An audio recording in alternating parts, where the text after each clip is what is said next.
Hello and welcome to a brand new Arseblog Arsecast right here on arseblog.com. How are you? Hope you're well. Thank you very much indeed, as always, for being here.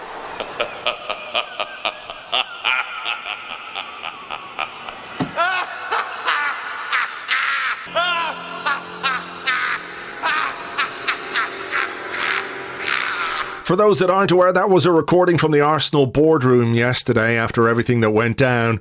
Yesterday did not start in a great way. We had a David Ornstein story about Kai Havertz picking up a knee injury, and the way he was reporting on it, you went, oh, this is not good. This is going to be... It's going to be a significant absence for Kai Havertz. Just when we thought we had our injury problem sorted out, they pull me back in. The fates deliver another crushing blow to our title hopes. We bought Gyökeres. We had Havertz fit again. It looked like we were well set for the new season, and then something really, really unfortunate happens.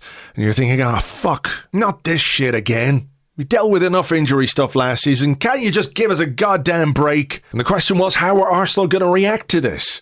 How quickly would they react? What could they do? What would they make happen in the transfer window? Would they go for another striker like Ollie Watkins, who's been on the list? I saw people talking about Alexander Isak. I don't think that's possible, but I can understand why they were talking about it, because it looked like we were just another injury or a little ache or a sprain or a suspension away from, well, Mikel Merino up front again. With all due respect to him, he did a great job last season, but if after 2 or 3 games of the new season you're relying on a midfielder up front, people will ask questions about what you did during the summer and what you did in the transfer market. And just for the record, I think Arsenal have done good business this summer. There was always the sense, though, that there was something missing, something outstanding. And so, in the afternoon, some shit started to go down. I went to the cinema yesterday evening, early showing of Weapons, which is a bit mad. Quite fun, though, if you're at a loose end. And I'm driving back from the cinema, and all of a sudden my WhatsApp starts pinging away. I can see there's messages from Andrew Allen, from James, from Lewis Ambrose, and a load of other people too. And I'm thinking, oh, God, what's this? Something big has happened. But I can't look because I'm driving, and I didn't hit a red light for about 5 minutes, so I was on edge trying to figure out, what's happening here?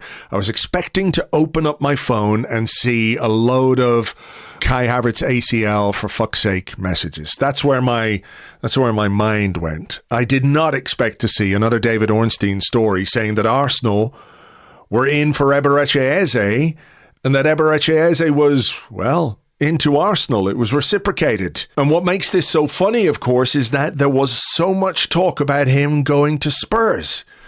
Painful talk, unpleasant talk, ugly talk, if you ask me. It would have been a real shame for a player as good as he is and a player with his Arsenal heritage to end up at White Hart Lane. No, he didn't deserve that. There are some players who absolutely deserve that, but not Eberechi Eze. And so I'm sitting at the lights and I can touch my phone and put the screen on, and I'm looking going, oh, I like this. This is good. I approve of this message, these messages. I approve of Arsenal's action in the transfer market, in the transfer window, and the way that they responded to this injury to Kai Havertz, which is terrible news for him. It's really, really bad news for Kai Havertz, and I feel very sorry for him. But Arsenal did not sit on their laurels one bit. They reacted quickly, and they reacted in a way that I think has pleased the vast majority of Arsenal fans, because even if you were happy with what we've done so far, and even if you are relatively happy with the state of the squad, adding a player like that, of his caliber, his quality, his skill, his craft, this sort of midfield maverick who can play off the left and play in central areas and add real quality and depth to this team, boy, oh boy, there's a lot to like about that. Not to mention the fact that it has absolutely driven Spurs and their fans completely mental. I'm sure you've already seen many of the videos doing the rounds on social media. Meltdowns galore. What is that gif? The hook it into my veins. That's the very gif. And you know what I was thinking about as well? Back in 1997, I know this is not exactly the same, but Emmanuel Petit was at Tottenham to discuss a move to Spurs, and he got a call, or the agent got a call from Arsene Wenger saying, don't do anything, don't sign anything, come and talk to me and I might have a proposal for you. So Emmanuel Petit borrowed taxi fare, cash, sterling, from Tottenham. He said he needed a couple of days to think about it. They thought he was going back to the airport. Instead, he took a taxi to Arsenal on Tottenham's dime and then signed for the Gunners.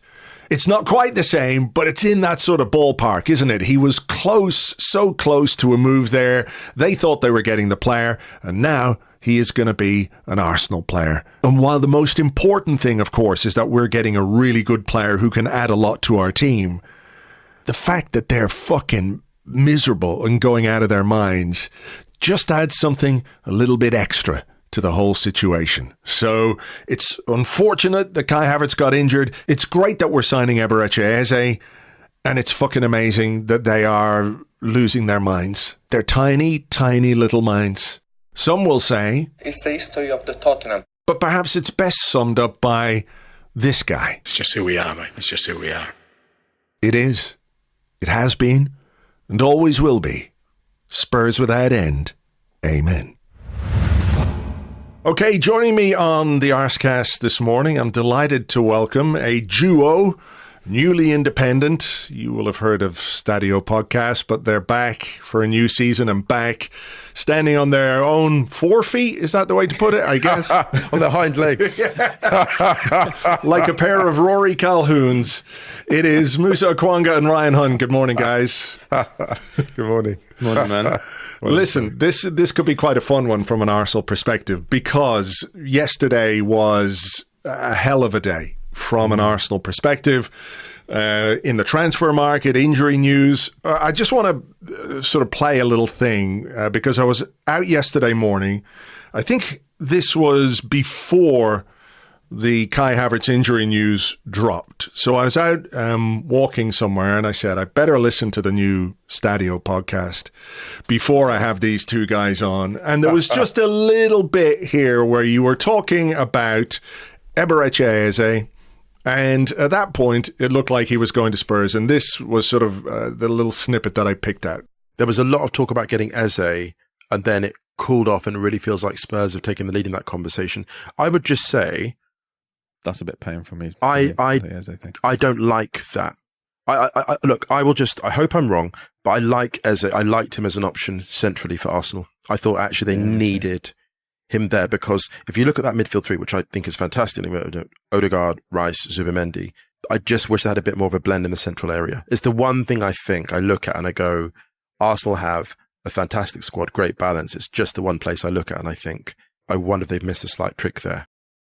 Do you know what it is with Arsenal in that central area? It was just when Saka came in field against PSG and started running at the centre-backs, and they hated it.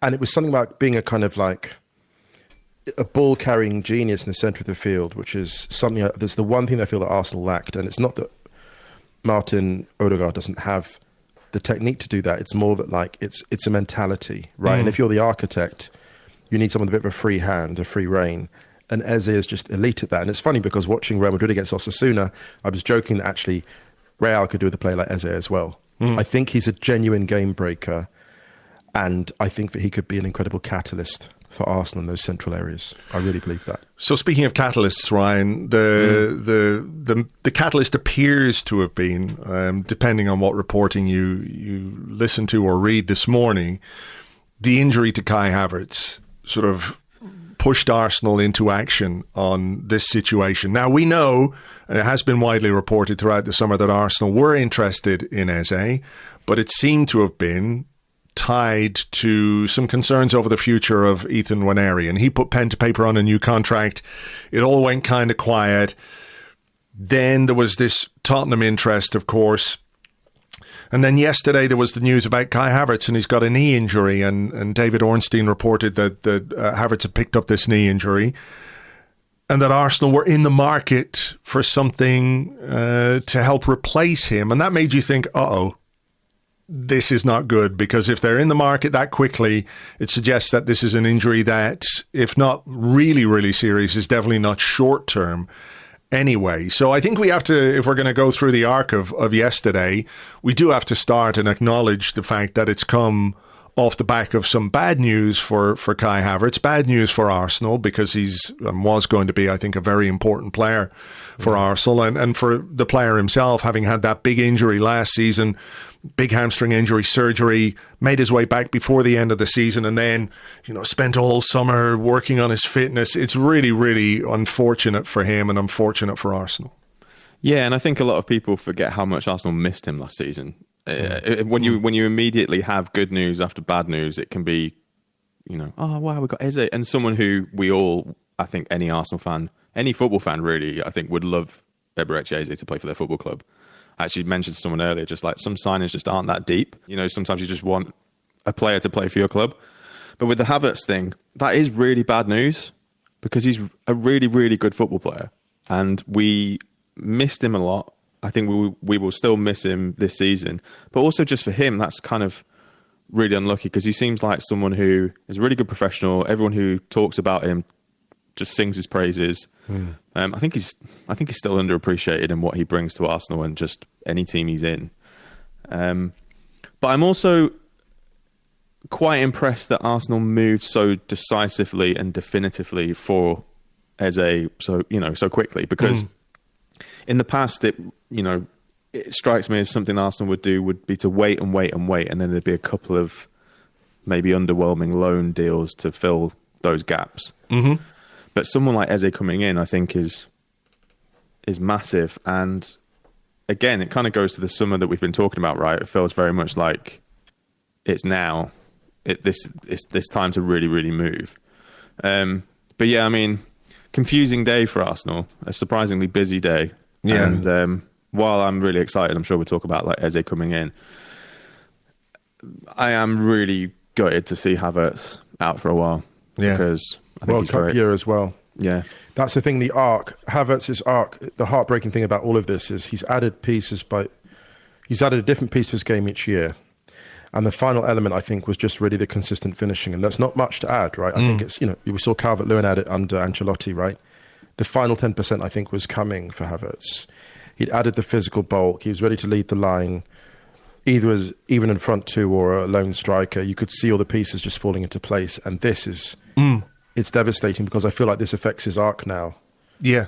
No, I agree. I think it's, for any player, it's really difficult to be out injured. But then if you pick up two serious injuries in relatively quick succession, particularly after a preseason where, your preparation would be just getting yourself absolutely physically ready for the start of the new campaign. And I don't know really what happened. There was a clip maybe of a challenge in the game against Man United where perhaps he tweaked his knee somewhere. We don't quite know what the prognosis is.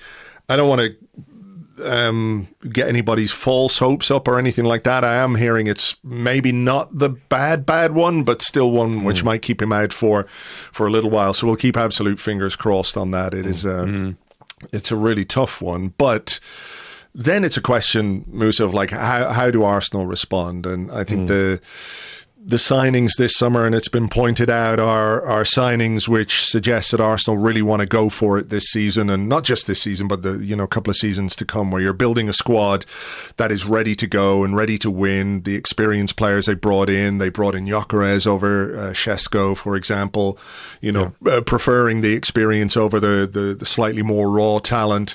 And across the board, I think they've brought in players who really add something to the team's ability to go for it. So then it's like, well, what do they do? Do they go for Ollie Watkins? I saw people talking about Alexander Isak. I think that was obviously very fanciful. People were talking about Sorloth, who wants to leave Atletico Madrid, a player that Andrea Berta wants to, or would certainly know quite well. But then they've gone back for Eberechi Eze, and it's not a like for like signing by any means, even if Havertz is somebody who can play in that left 8 position or has played in midfield for Arsenal. But, from the sort of outside objective point of view, what's your thoughts on the way that Arsenal have decided to deal with this Havertz absence? I think it's been incredible. I think actually it typifies their entire transfer market. Swift, they needed to be decisive, filling a gap that was clearly there. It's not often you see a club raise both its floor and its ceiling in the same transfer window. this is like a solid grade A transfer window, and Eze was the final piece for me, because the thing that Arsenal had last year, it wasn't they were necessarily missing chances, right? They were finishing the chances they got.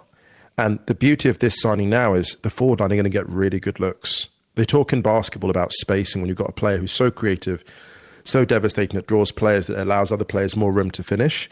And I think now, if you look at the forward line and what Eze is going to give them in terms of spacing, when you have a guy like that, I was talking to the chat about this yesterday, just we're having a chat in the group and going like, when you have like Noni Madueke coming at you and Saka and Eze on a counter-attack, who do you mark? Like, who do you go with? Because they can all carry the ball, they can all finish. I think Madueke is a superb signing, by the way. I think he's brilliant. In terms of a player who can bring in something to a system and add that chaos, you look at Barcelona now and the forward options they've got, and you look at the midfield options they've got, they're probably the elite Barcelona in terms of like attacking options. They're the gold standard. Arsenal, I think, are just slightly a tier below. But in terms of a complete package of midfield defensive options, they feel like they have the best rounded squad. When I look at the major squads, Arsenal's squad for me is so well rounded. All they need now is confidence to take the next step, in my opinion. But the quality is there. Ryan, Eze is a player who, even when Airy signed his new deal, people were very keen for Arsenal to sign because he felt like something a bit different, something of a maverick in what we understand and have experienced is quite a structural team under Mikel Arteta, right? That sort of expression in the final third isn't always there or hasn't always been there, and people have assumed, maybe rightly, that isn't something that Mikel Arteta wants. And I can remember maybe having a conversation with you, or it could have been James on the Arsecast Extra, where we were talking about like, what would you bring to Arsenal to just give it that something a little bit extra? And someone like Alexis Sanchez was a player whose name was mentioned in that regard, that relentless desire to make something happen, for better or worse, sometimes worse, but very often better, was or felt like something that Arsenal really needed. So when we talked about Eze and when you looked at the squad and when Havertz was fit, there was that discussion about where does he play? Is he left winger? Is he a more central player? For me, he's far more effective in the centre than on the left. Although I think we will see him on the left-hand side. Arsenal do have a track record of right-footed players coming in off the left-hand side down the years. I think we will see him out there, but it was a question of how do you fit him in with Havertz, with Marino, with Rice, with Odegaard, with Waneri, with Zubimendi, with Norgard. Where exactly does he fit into that team? And I think those were legitimate questions. Nevertheless, I think most people would have said, well, just take him in anyway and figure it out as the season goes on. It does look as if the Havertz injury has precipitated this sort of development in the move, but I can't remember a sort of more universal joy, for want of a better word, among Arsenal fans when it comes to a signing. Maybe Declan Rice. But maybe you're going back to someone like Mesut Ozil when he came in from Real Madrid that time, and that was really, really sort of out of the blue, quite similar in a way in that it was like, oh, well, whoa, wow, this is happening and it's happening fast. And that's what happened with Eze yesterday. Yeah, I think the tell is when you see opposition fans as well, or fans of rival clubs just being like, he is amazing, and Arsenal have got an amazing player. That's usually people start to do, well, is he really that good, or is he the player that is really going to shift the needle? It's universal across Arsenal fans and fans of other clubs. I think tactically and stylistically, it's a really interesting addition because he is multifunctional. He can start on the left and come inside. I think his best work happens in a central area, but in that little pocket outside the box where he is not afraid to make the right decision, which I think it makes him a perfect player for an Arteta side in terms of being a balance of individualist and team focused, right? He's a really good decision maker, hyper intelligent footballer, but if he needs to, he can be like, Musa using basketball analogies, he can drive to the rim, right? Yep. Give me the ball, I'm going to just smash one in from 20 yards out if I need to. And I think what it gives Arsenal is a really, like with Calafiori coming back, hopefully fit this season as well, it makes the left-hand side kind of interesting, because I don't think Miles is going to end up playing on that left-hand side, for example. He's going to play in midfield eventually, and he's a midfielder, right? So he's going to be in midfield. If Calafiori is coming in, and as we've seen from pre-season and from the first game of the season, if he's fit, I think Arteta wants to play Calafiori at left-back just because of the kind of randomness that he gives Arsenal as well. But that combination between Calafiori and Eze, I think is the thing that is really interesting for me on that left-hand side, because you essentially can take Eze, on paper he might be starting as the left winger in quotation marks, but you're essentially going to have Calafiori doing the whole left flank and just being a bit rogue, which just gives Arsenal way more options in the middle, which has been a problem because when teams have figured out where to shut Arsenal down over the last couple of seasons, that's when Arsenal struggled. And even if he's not playing every game, being an option off the bench or allowing Arsenal just to have different options for different setups is nothing but a massive positive, and something that we've lacked over the last couple of years and could have been the difference in 2 seasons, really. So there are no downsides to this apart from, excuse me, if you want to get like financial, and that is obviously something that they're going to have to address now for the rest of the window. It's going to be raising money and getting people out the door. I guess so. I mean, I do think Miles is going to play a lot on the left. I think there is going to be a sort of timeshare situation with Lewis Skelly and Calafiori. But when you were talking about Calafiori and Eze, I could see Musa's eyes light up a little bit there. just to clarify, I mean like long term. Oh, sure, no, midfielder, right? So like, I'm not too. Just in case people are like, where's Miles going to play? I'm not too worried, because I think he will end up in midfield a lot more than we've seen. The same. Wanari can now deputise without the risk of having to be. It was a bit of a poison chalice. I was excited to see more of Wanari and Lewis Skelly this year, but I was also concerned. If you look at the kind of emotional, psychological load on Lewis Skelly, this rapid ascent last year, and you look at the 2 ties against PSG and what's expected, and like a phenomenal footballer, and also you see sometimes the emotional strain or the psychological strain of being expected to make things happen. Sure. And that would only have intensified now that Lewis Skelly has shown everyone what he can do. I think the weekly expectation on him, in the absence of a more senior creative presence in the centre midfield, I think would have been a bit too much. Whereas when you bring in Eze now, it liberates Declan Rice to do what Declan Rice can do. Like we saw those 2 free kicks from Declan Rice, and I think it was funny because I think it's the first time a lot of people saw that he had that in his locker. Declan Rice is exceptionally skilled, but plays within a certain constraint. And I think with Eze distracting people on one flank, Rice in a midfield configuration with Zubimendi, phenomenal player as well, I think it just frees up space for those people all to be a bit more expansive in their game. So I think this signing liberates. You can tell I'm excited by it. I think this signing just liberates so many other forward players. I think what another aspect of this Eze thing that we need to look at before we take it to a different level is that we live in a world in football where everything, I don't know, it's hard not to be cynical about certain aspects of the game, right? But with Eberechi Eze, we have an example of a young player who's been through quite a lot in his short life so far. He's 27 years of age. This is a little clip from an interview he did with the Rising Bowlers YouTube channel, which is doing the rounds this morning on social media. And I just think it's nice to consider, what has happened to him since he joined Arsenal at 8 years of age, and how hard he has had to work to get back to this point and to come sort of full circle to be at Arsenal again. So here's this little clip. Started off at Arsenal, that was 8. Got released from there at 13. Went to Fulham, got released from there. Went to Reading, got released from there. Yeah, it's bare rejections, a lot of rejections during that period. Then went to Millwall, having to try and prove yourself again, which is, as a young kid, is difficult. Again, that didn't work out, got released from there. Arsenal was probably the hardest. Yeah. My dream is to play for them. So hearing them say no at 13, that was tough. And I remember like training after I got released, and I couldn't focus. I was just crying while I was training. As a kid, that's all I knew. Arsenal was everything. Oh my God. Not a dry eye in the house. It's amazing.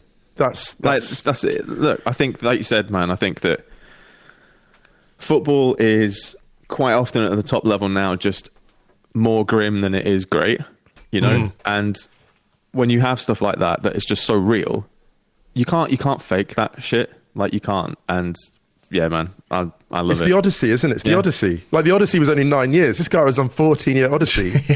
Going around, went to all the different leagues, like, gave an incredible account of himself wherever he went, fully respected. And how many Ezes are listening to that, watching that clip, feeling like the bittersweet sense of, we couldn't keep going. Sure. Like, that is such a beautiful journey. And I will say this, actually, about Arsenal. One thing, a transfer strategy that has never failed Arsenal in recent years, you have to sign a man on a mission. They bought Declan Rice. This was a man on a mission, right? They bought Eze. You need to have someone, and it's the N'Golo Kante thing as well. When you buy someone who is so hungry for it, that ultimately cannot fail. Yeah, and I think, you know, football is a tough, it's a brutal world at the very, very top level. And I think people kind of forget about that. Like, for all the Eberechi Ezes that make that journey, that ultimately find a way in the professional game, having been released by Arsenal, having been released by Fulham, having been released by Reading, all of these clubs. You know, for every one of Eberechi Eze, there's probably 100 guys who don't make it for whatever reason. Maybe not because of talent, maybe not because of application. Could be just a bit of bad luck. Could be an injury. You know, your strength of character at you know, when you're older, I think it's easier to dig into your strength of character because you learn things and you experience things. When you're young, you know, and I'm not being critical of anybody here, but there comes a point sometimes where you might say, God, I've been released by 4 or 5 clubs now. What's the fucking point? I'll go work in an office. I'll play some Sunday league and what have you. You know, so for a story like that to be sort of part of this modern day football landscape, I think is amazing. Yeah, completely agree. I think it's just really cool when someone so universally popular in terms of a signing also has that element to them. Sure. Right? And, you know, it is different, but, you know, the thing that makes Ian so great, for example, you know, he was on, heard him on the show the other day, and obviously we work with him, and one of the things that's really cool with him is just how, like, legit that story, like, you know, how it really, it's not just a thing. It's like, no, like, it was, I didn't think it was going to happen, and that's why, like, the move to Arsenal, especially with David Rocastle being there, it was that it had an extra thing to it, and I feel like signings, when they have that, it's just because they're not normal anymore. Right? They're not the norm. It's all like, yeah, I want to play Champions League football, or I want this, or I want this, or it's a World Cup year and I need to move, and it's like, you know, it's way more strategic or business, and I feel like stuff like this taps into what fans feel a lot more, because it's like, oh God, that's how I would feel if I got signed for Arsenal at, you know, put it this way, how many players can say, but by the age of 27, they've already done something worthy of a club statue? Like, flat out, legitimately worthy of a club statue. Like, the journey that Eze took Crystal Palace on, and like, if you look at, of course, with his teammates, but when Michael Arteta went to Bayern, I was like, oh my God, because they had such a great chemistry, and I was really worried that Eze would never get the platform, and not that Palace are not a great club, don't get me wrong, but in terms of the international platform for his talent, I thought that move would never come, because I really felt they were going sort of maybe sideways, maybe a bit backwards. For him to do what he did at Palace, like, and to leave with all the goodwill, like, you know, seeing Palace fans talk about this, like, he's earned his move, what he gave us, the happiness, he's already given that to Crystal Palace. And I saw someone commenting the other day, like, oh, he hasn't played Champions League football. This, I was like, he's done something harder than that. This reminds me a bit when Neymar came to Europe and they were like, oh, he's not done it in that. It's like, this man won a Libertadores as a teenager for Santos, with Pele's going into work every day and seeing Pele's statue in the lobby. Like, Neymar's got nothing to prove on a bigger stage. All that was left for Neymar was self-expression. And I believe that Eze, I don't think he has anything to prove, in quotes. I think all it is now for him is just go and express yourself. Yeah. Go and play your football, enjoy your football. Don't force the game, let it come to you. And I think the benefits will come for everyone around him. I believe that. It is amazing, to have had Ian on the show this week talking about Victor Gyökeres and the parallels between his career and Ian's career and the time or the age at which you arrive at Arsenal, and then to sign Eze from Crystal Palace to come to Arsenal. Sometimes, I'm not a great believer in higher powers and spiritual things, but sometimes you think there's somebody up there in the universe who's just sort of like, just pulling the strings a little bit. Listen, plenty of evidence of lower powers, tell you that much. That's very true. That's very true. And you can't have one without the other. Exactly. Ryan, listen, we've got nearly 26, 27 minutes into this without having the opportunity to enjoy the other aspect of this Eberechi Eze deal. Musa, feel free to chime in, or you can just sit there laughing if you want. It's fine. But obviously the fact that he was going to Spurs, or was very close to going to Spurs, was certainly a bone of contention among Arsenal fans. I think as much as we all wanted to sign him, if he'd gone to Villa or somewhere else, it'd be much easier to deal with and much easier to contend with. But the idea of seeing him in their shirt was anathema to many Arsenal fans. It stung. It was a real stinger. And obviously, we're all delighted that we're getting Eberechi Eze, the player.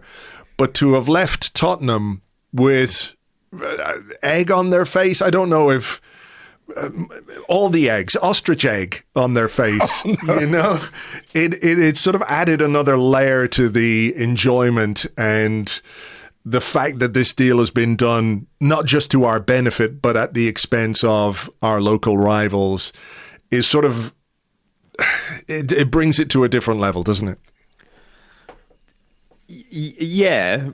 I'm gonna probably sound like really disappointing for everyone because I think doing Stadio and having to, it's taken a lot of that stuff away from me. Let yourself go, man. Let yourself go. I know, usually it is, but I think it is. Do you know what it is? I think it's more like, it's obviously amazing, and it's obviously that is another layer to it. But I feel like maybe we've been on the other side of that so much that I'm like, oh fuck, man, we've been through that, and that sucks. Not necessarily to Spurs, but that kind of thing. I mean, I think actually my initial response to it wasn't even really a factor in it. It was more relief, because the other day we were actually texting about it, Musa and I was like, I'm just really sad that he's going to Spurs, though. Like, genuinely sad.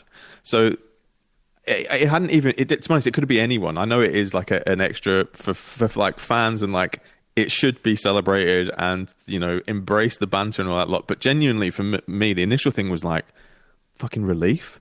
Sure. Because I really, really, really wanted to see him play for Arsenal. And I'm just like, yeah, I mean, obviously, stealing a player from under Spurs is like noses. And I don't know, a lot of people are saying that they just kind of faffed about a bit on... Well, you were saying that, weren't you? Yeah. My understanding is that they've been protracted negotiations regarding clauses and bonuses and things like that, where they dilly-dallied to the point where they left themselves open to Arsenal swooping in and taking advantage of that. Right there. Yeah. Andrew, this is the thing, like, sometimes I see the frustration with Daniel Levy, because just get the deal done. Yeah. But the parameters for this deal, this is a far less complex piece of business than other players they brought in, and he was perfect for what they need. I mean, especially because they lost Son in the summer. I think he's a perfect player to take up that kind of role in the side. Poor Thomas Frank. Yeah. When you're building something and you come in and you've got a plan, you can imagine, you envisage what you need, and you can't get that over the line. I mean, goodness. I mean, really, like, yeah. Come on. Not. I mean, look, Arsenal space, so not really the place to kind of do that. We'll save that for Stadio, Andrew. We'll save that's how I feel. No, I get it. It's good to have that opposing view, or not opposing view, but I understand where, you outside of the Arsenal prism or bubble, your view on this would be very different. I think Thomas Frank is a very good manager, but it's the history of the Tottenham that very good managers go there and don't really do themselves justice. There've been so many examples of that in the past. And I think, part of it, I think you're right, Ryan, it is relief. Yeah. It's relief that if there was going to be any club that sort of had could snatch defeat from the jaws of victory in that way, it could only be Tottenham, you know? The Europa League was meant to get rid of this narrative. This is the thing. The Europa League and the Super Cup, if the Super Cup happens, you know, I think that was quite a big thing, actually. I think if they'd won the Super Cup against PSG, it puts them in a different category, just in terms of the continuation of success. And I just think from a Spurs perspective, I want to know what the fallout is going to be for this internally, right? Because some people should be really, really embarrassed. It felt like this deal was being talked about. If in terms of like summer business, it felt like the Eze deal was discussed almost as much as the Seshko deal in terms of like, it's right there, just pay the money and get the thing done. And he was keen. And why wouldn't he be keen? Champions League football, centre stage, great stadium, and a chance to be like someone really special in Spurs' history. And look, not a Spurs podcast, but if they get Eze, that's a really good window for them. They've signed really well. I think they've had a good transfer window. They've now got a couple of key injuries. Madison's out, Kulusevski's coming back. So they needed someone similar position to Arsenal, right? But they've known about those injuries for a little longer. Yeah. I think, I feel like the first North London derby is just going to be... Oh my goodness. It is going to be not quite the same as that sort of Sol Campbell one, but there is going to be that edge to it now this season, isn't there? That, you know, above and beyond the way it normally is, and it normally is quite spiky, and there's a lot of tension around it. I think this one, all eyes will be on this one. You know, Eze hat-trick seals the deal for Arsenal. And it's at Arsenal, isn't it, the first one, which I think is actually quite handy. I would just say as a Spurs fan, probably best is to turn off the WhatsApp until the game actually starts, because I think the build-up is going to be unbearable. Well, I mean, I think nothing would have actually happened on the pitch. Sure. So it will all just be the chat. It'll all be banter. To be honest, I think that's true of every game in the Premier League this season. And the way the media is, the build-up is fucking unbearable most of the time. God. Anyway, look, you know, we don't want to dwell too much on Spurs, but can we just take a moment to enjoy the fact that Jamie O'Hara is absolutely fucking fuming this morning? He was down bad. down bad. When like Jason Cundy is bantering you that hard, you've got to be like, what? Yeah, you've got to... That's probably like, you're probably wondering how I got here. You're rude. Where was your rock bottom? Right there.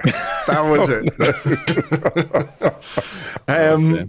Ryan, there was some suggestion, I don't know how true it is, but maybe an Arsenal player could be going the other way, not as part of the Eze deal, but Jakub Kiwior being linked to Crystal Palace, because he does appear to be slightly on the outs at Arsenal. They brought in Christian Mosquera, Gabriella's back, Calafiori, an option for left centre half as well. And Arsenal do need to sell players. Palace might be losing Mark Gahey to Liverpool, which would be a real blow for them, particularly when you look at what happened in that first weekend of the season and how Palace went to Chelsea, to Stamford Bridge, and defended very well and you know, came away with an important point there. Kiwior to Palace, I don't know if it's going to happen or not, but it does seem on paper like the kind of deal that would make sense for the player if he wants to play again in a World Cup year, as Musa has pointed out, but also for Palace, you know, as a way of building their squad. I think Kiwior last season, particularly in the Champions League after Gabriel got injured, demonstrated that he is a very good player and could do a job, not just for Arsenal, but for a lot of Premier League teams and for teams across Europe. Yeah, a player that deserves to play every week somewhere, I think. And 25 years old, quite a key moment in his career. And I think Palace is such a great place to play football. Just if you're anyone who's looking for a move and somewhere to go, Palace is a club that always comes up. Like we always talk about it on Stadio. It just feels like a bit of a no-brainer. And I'd be a little sad to see him go, but I'd be happy for him to be playing football every week, because I think he does deserve that. He's a really, really good backup for Arsenal. And I'm just, you know, he's been needed in the last few seasons as well. There hasn't been a season since he's joined where he hasn't featured in some like regularity. Sure. But so yeah, I mean, makes sense. And also Arsenal have to, you know, we're going to have to let some people go who we might be fond of, because Arsenal really do need to generate a bit of income. Yeah, I think especially after Eze. Yeah. So I think he's definitely one. The other option, I wondered whether if they are losing Eze, is whether it might be an option for Reece Nelson. But I'm not sure if maybe there's other stuff play with Reece. Yeah, but I'm not sure either. I mean, moving slightly away from Arsenal, Musa, I mean, while we're on Palace, do you worry a bit for Palace? Do you worry a bit for Oliver Glasner? Because the work he's done there, I think, has been outstanding. No, actually, I'm actually happier for him because you lose Eze. Imagine if they're in the Europa League now. You lose your main playmaker going to the Europa League season, which can be quite grueling, and then you've got the league pressures too. Whereas the Conference League, in terms of their competitive element, it's actually better suited to them now, having lost Eze. So the European journey will actually be, I think, more enjoyable just because the level now, like losing Eze, and this is not a knock on Palace, it actually makes them a Europa Conference League team as opposed to a Europa League team. I think. Like in terms of in terms of what he would have brought, that's how he raises the ceiling. But, yeah. I mean, I was just going to ask, because Glasner has been a bit like, we haven't really done anything in the market. Obviously, the Guehi situation is informed by his contract. He's only got a year left. And Eze, at 27 was probably keen to make this last move, but that's fine. But in the sort of the arc of what he's done since he arrived at Crystal Palace, are you a little bit surprised that they haven't been a bit more proactive in terms of bolstering the squad, knowing that these Guehi and Eze situations were in play? And is there a sort of worry that if they don't react properly in the final part of this window, they could potentially lose, a really, really good coach who's done good work there? Yes, and also, okay, look, first of all, I love Glasner. Everyone that listens to Stadio will get bored of me ranting about how good he is. But also, look at the wider context of how hard it's been to bring in that talent in the mid-level of the Premier League. Like Fulham, for example, they've struggled to bring players in. And people might look at that from the outside and be like, they've been lazy. But actually, people now know that if Palace are looking for a player, bigger clubs will come in for him. Everyone looked at the Mikel Arteta thing, and now he's at Bayern balling out one of their best creative players. And now, how many players have been snatched from Palace's grip because everyone knows that Palace are maybe looking for an Eze replacement?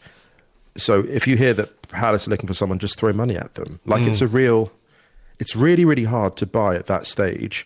And when you've got a manager like Glasner, a coach like Glasner, like Europa League winner, I just have a lot of sympathy for everyone involved, really, for the Palace recruitment and for Glasner, because it's very, very hard to make the step up. They don't have a huge amount of cash. Everyone now knows they've got that 70 million coming in.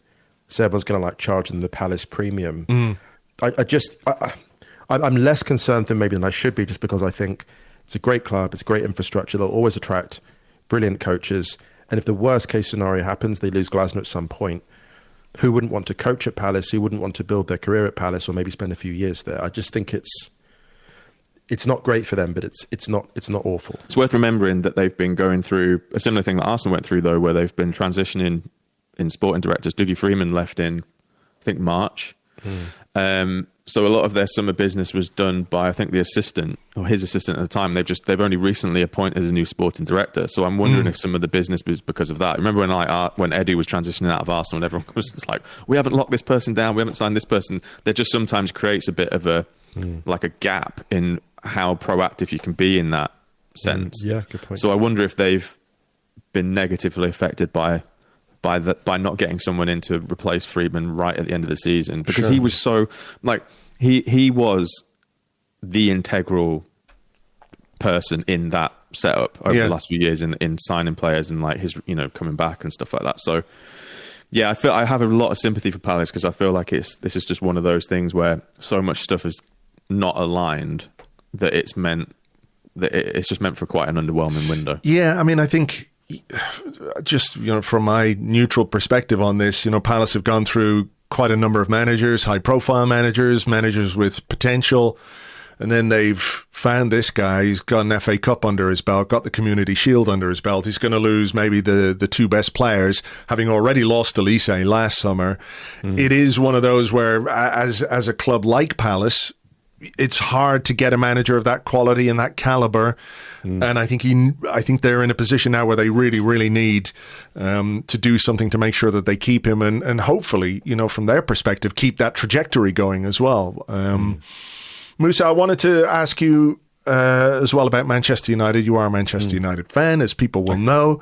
My sins, yeah. Yeah, for your sins. And look, Sunday played out the way it did. Arsenal won at Old Trafford on the opening day of the season. I don't think we need to go over the Arsenal side of things, because we're all very happy with the result, while acknowledging that maybe the performance wasn't quite where people wanted.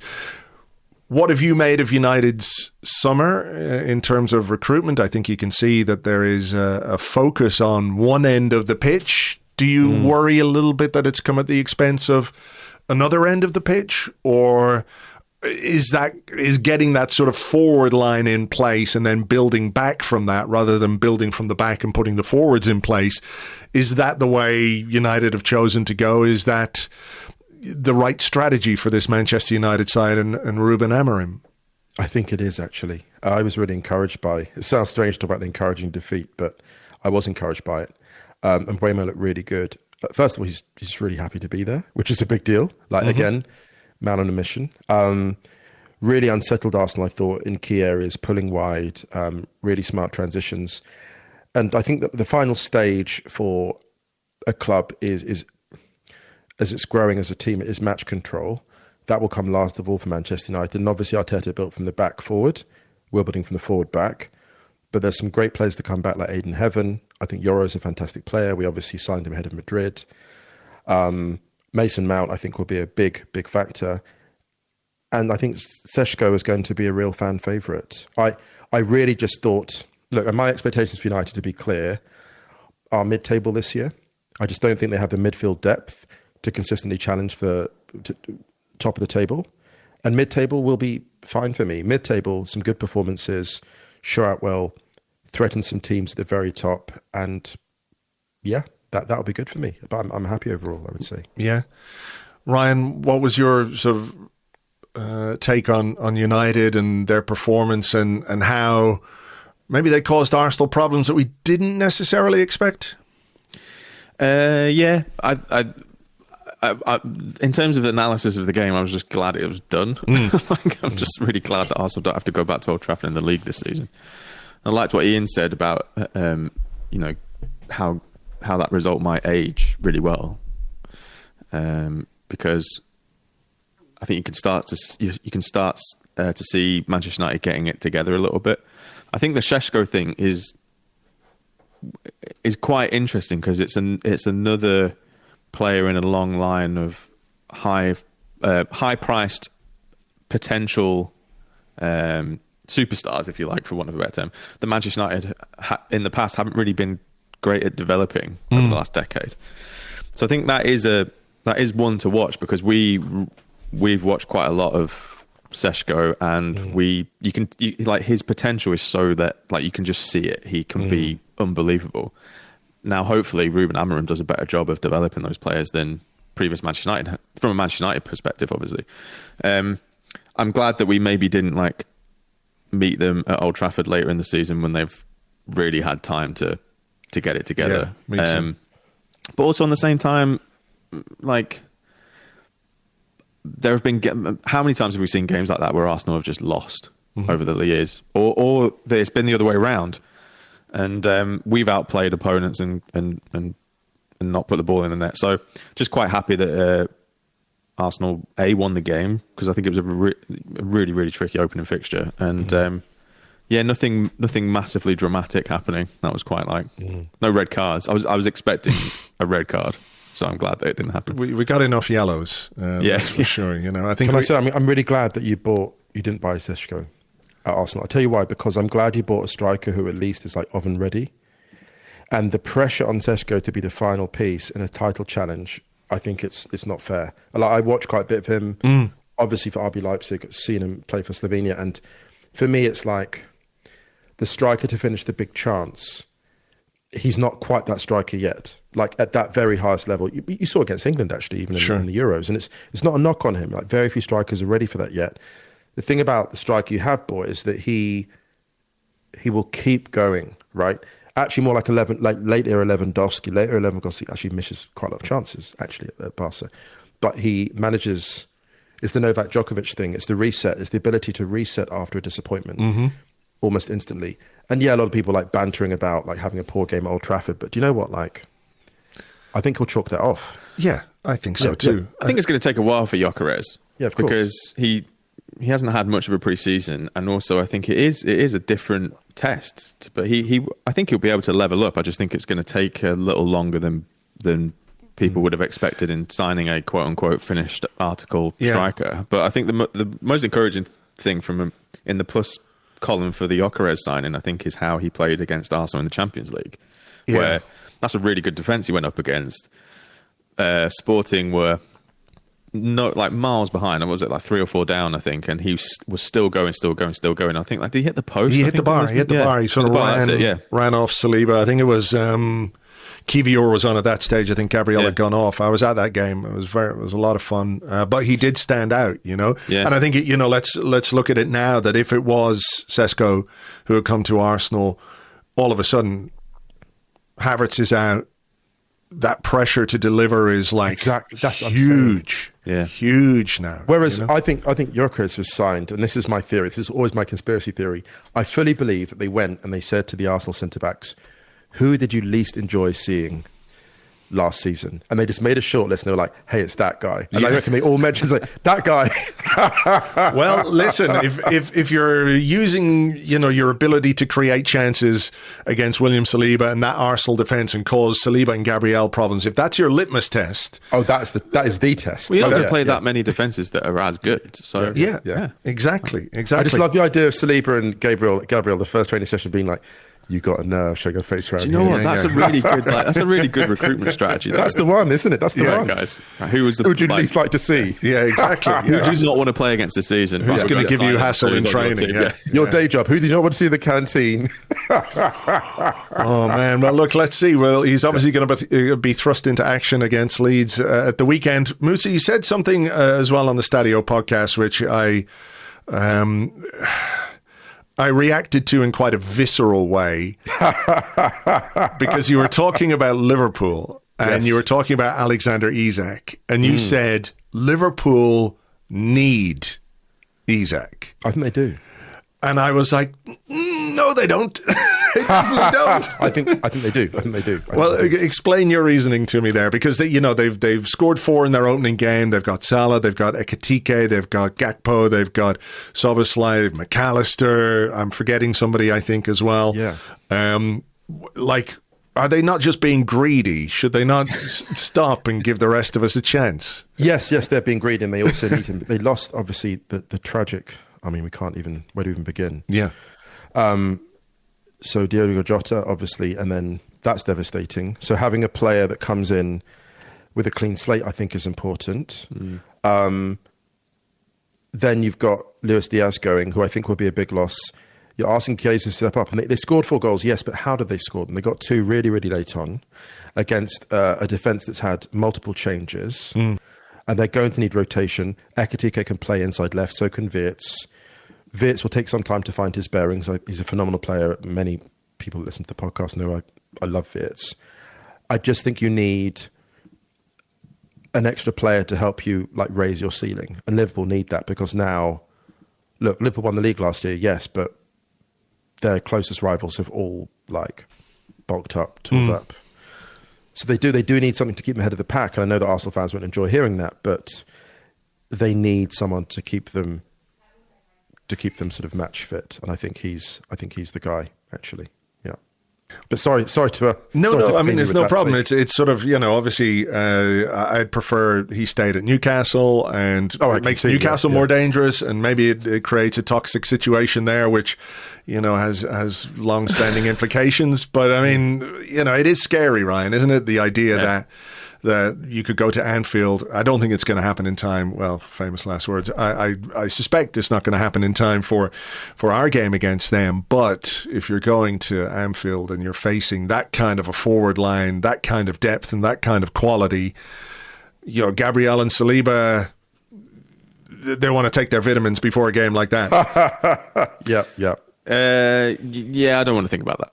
I just don't want to think about it. Sorry. I'm sure everyone else is listening. What are you doing? Yeah, all right, fair enough. We just signed Eze, man. What are you thinking? Fair enough. This is very much Arsenal fan stuff, though, isn't it? Like we have a positive figure that we're worried about a hypothetical that might not happen. Of course, but that's the way Liverpool's defence is it should be a concern for them, though, and they're not fools. I mean, I said this on the Stadio. Like, they took off both fullbacks after an hour.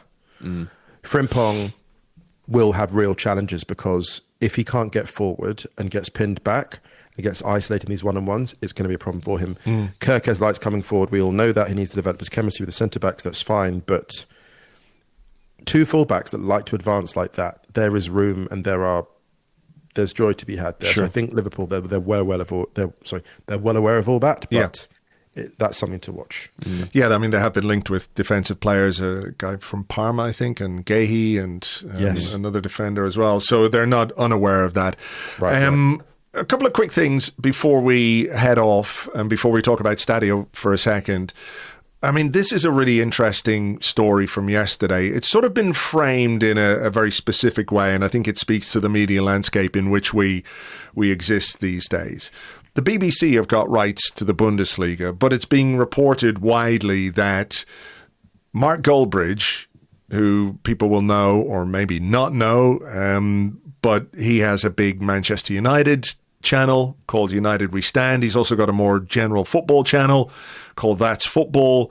20 Bundesliga games are going to be broadcast over his YouTube channel, among other YouTube channels and other digital content creators.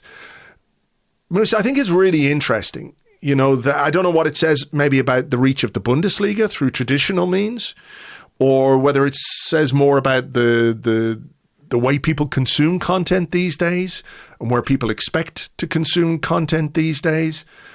I mean, what's your take on, you know, a YouTube channel, ostensibly one which was set up, you know, to react to football games in the way that many do these days, for better or worse. You know, not everybody is into that kind of thing, but when one of the biggest leagues in Europe, one of the top 5 leagues in Europe, is partnering to some extent with a YouTube channel, it is a real step in a different direction, isn't it? Look, I think both of them are trying something new. The Bundesliga with Goldbridge with the Bundesliga. I think for this to be successful for both parties, there needs to be, I think, a departure from what Mark Goldbridge built this sort of empire on. I think that kind of like the reaction, the kind of extreme takes, I don't think it works so well in the Bundesliga context, just because it's so easy to go, oh, this league is dominated by Bayern. And actually, the more nuanced coverage of the Bundesliga about the football culture that's incredible, the top 2 divisions in particular, if they lean more into that, I think it's really a great opportunity to bring the Bundesliga to a bigger audience. I'm just concerned that it becomes a culture of like, oh, there's only one team winning everything, why are we here? That is but if they can go for something more measured in terms of the fan culture, the cities, the different traditions, I think that's potentially quite exciting. And I don't want to be negative. I want to be optimistic. This is like a new audience and something quite exciting and engaging. I'm just concerned about the kind of cultural fit between what both parties offer to each other. Yeah, I mean, Ryan, it's not true of everyone.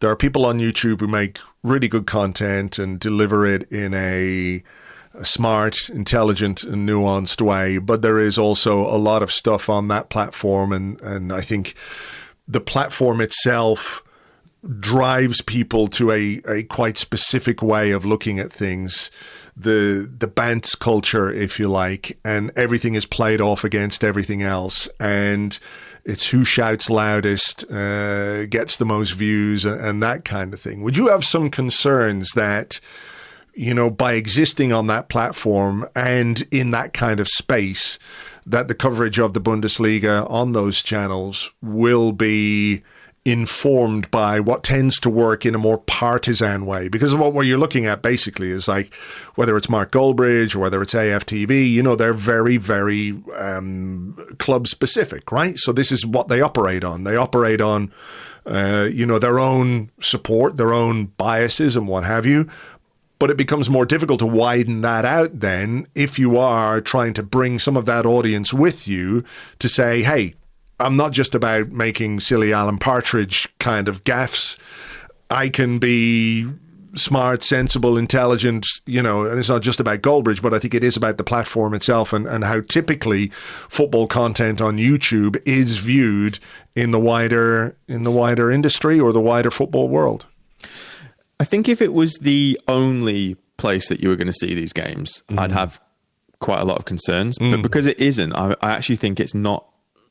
I think it's quite a smart idea from the Bundesliga, because the cool thing about the deal is that you have the same games or similar games, I think, are going to be on the overlap. So they're going to get their audience, obviously, into the Bundesliga, depending on, I don't know who their lineup is for it.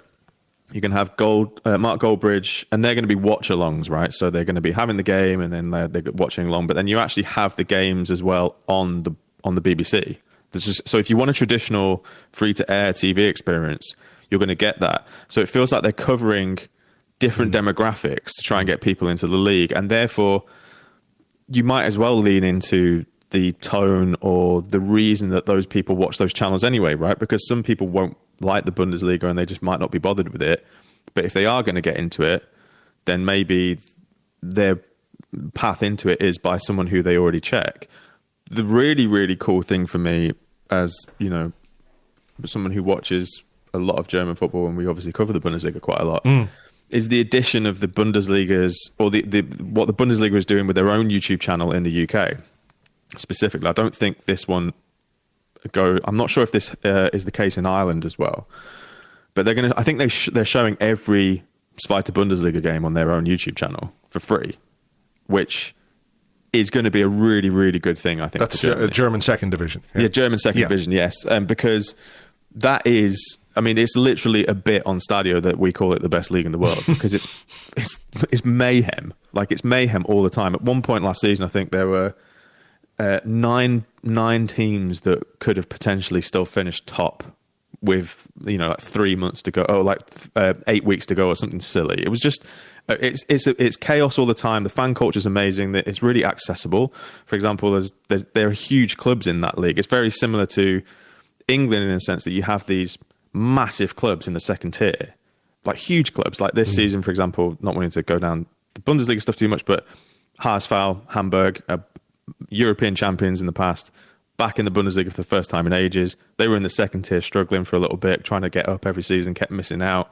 So I think that if this acts as a path for people, as someone like Musa and I care very, very deeply about the Bundesliga and the Zweite Bundesliga and just German football in general, if this acts as a pathway for people to get to be like, oh, actually, I want to check a bit more of this, and oh, wow, that's really cool that Fortuna Dusseldorf have a few games a season where they just let everyone in for free. Like, wow, they don't really do that in the Premier League. It's such a different experience to the Premier League and what we're used to over here, just in terms of culture, in terms of identity, in terms of fan involvement, and I think it will strike, especially at the moment, I think it will strike a chord with a lot of people who feel very disconnected with their own football clubs. And so, yeah, I mean, they wouldn't have been necessarily, some of the choices wouldn't have necessarily been my initial idea.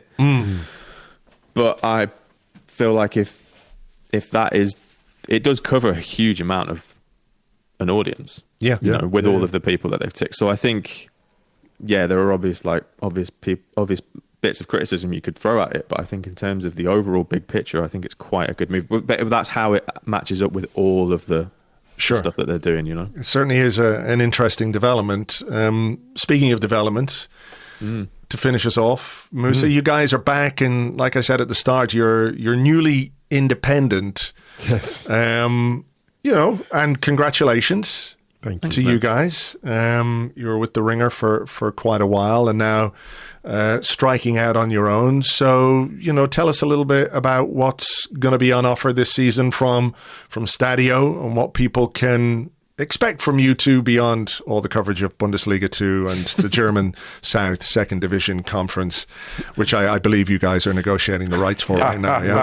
We just want to get all the Regionalliga games. That's what well, I guess more of the same. So we have a certain focus, which is the largest 5 leagues in Europe, and we cover football both on and off the field. So not just the game states and the tactics and all the rest of it, and the flow of games, but also like the wider political, social context. That won't change. What's going to be really exciting about the membership model we've got, I think, is just connecting more with listeners from all over the world. So we started up our Discord just a few days ago, and it's really exciting already just seeing like the range of cities people are from. And actually someone like a Londoner got involved in the chat and was like, hey, like you people are like, you're kind of everywhere all over the world. And that's like super exciting. I think that's the main excitement for me. So we're going to have some content available for free. So podcasts are free every week. And the stuff behind the paywall will be a second podcast and then like our social club, which is, I think, the bit that we're really, really excited about. The dream for me, and Ryan can chip in at any point, is the dream is to have people like making friends through Stadio, like meeting online, connecting through their love for, well, come for the football, stay for the wrestling takes, stay for the music takes, stay for the food takes, Sure. Book club takes, all of that, and then just go and like form your own groups. You know, grab a beer with each other, like grab a coffee, grab a meal, grab a game. That's the dream for me, really. Yeah, we did a thing in, it's not like anything that anyone else hasn't done before, but just in that we hadn't done it a lot in our world so much. We did a bit of a meet up in New York in March, I think it was, for the Man United Arsenal game at Old Trafford, the classic football shirts. And it was like done at a week's notice, and it was very much like just come down, and it was really cool. A lot of the feedback we had were Stadio listeners who hadn't met each other before or hadn't really had many friends that to enjoy football in the way that they like to enjoy it, and they all connected, and a lot of people were like, oh, we started a WhatsApp group or whatever. And that was a bit of a test run for this thing that we'd like to do with Stadio. So yeah, I mean, we were super lucky to join the Ringer when we did, and the Ringer were, you know, it was like massive for us, and it was cool that we managed to when it was just a mutual thing really, and everyone was like, it was really cool, and like we got loads of love for those guys, like shouts to Chris Ryan and all the gang. Just great people, and yeah, being able to then kind of like go and explore more stuff outside the podcast is I think the real exciting thing for us. Like we launched it with a video, which was the first proper video that we'd done. We made a little film which included some submissions from Stadio listeners of just, you know, to show the community, and then some spoken word from Stephen Camden, aka Polar Bear, and music from the great Duval Timothy featuring Yusu.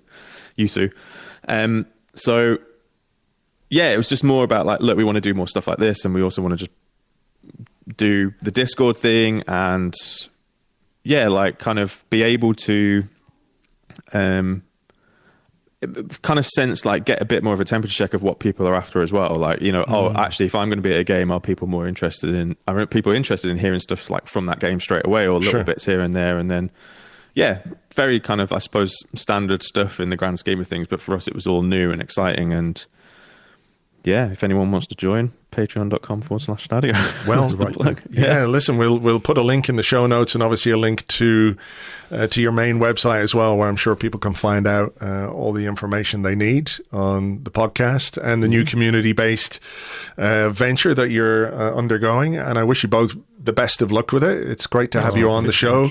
Hopefully we can revisit this at some point during the season, sort of do a redux of where we are maybe halfway through. But for now, Ryan and Musa, thank you very much. Oh, thank you. Thanks, man. Thank you very much indeed to Ryan and to Musa. You can find the Stadio podcast in all the usual podcast places.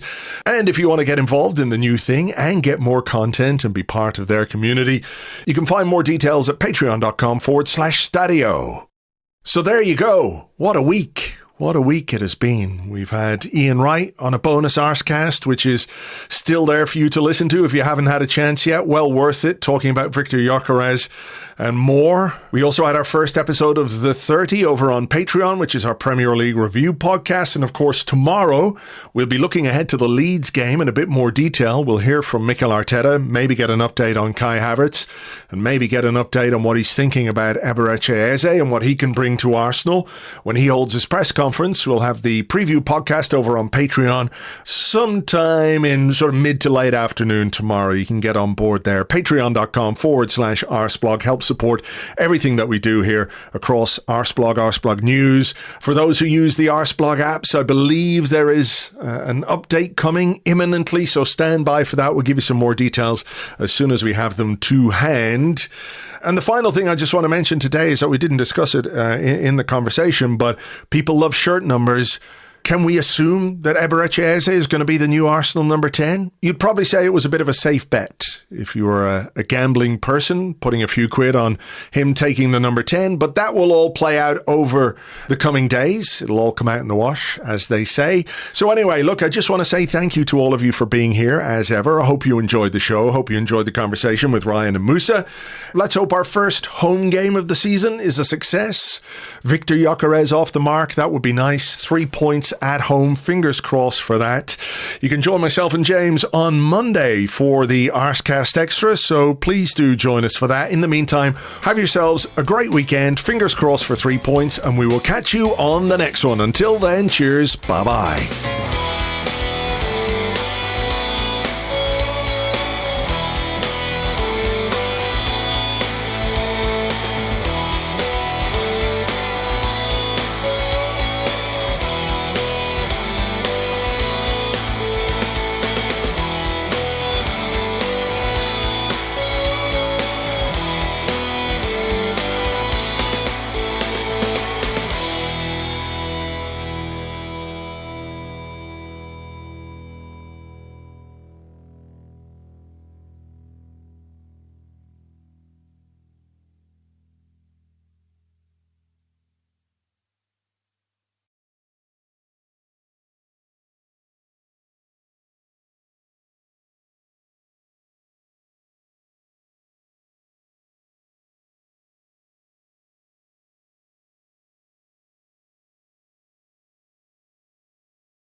I was sitting there, minding my own business, when a small, bald guy walked into the office.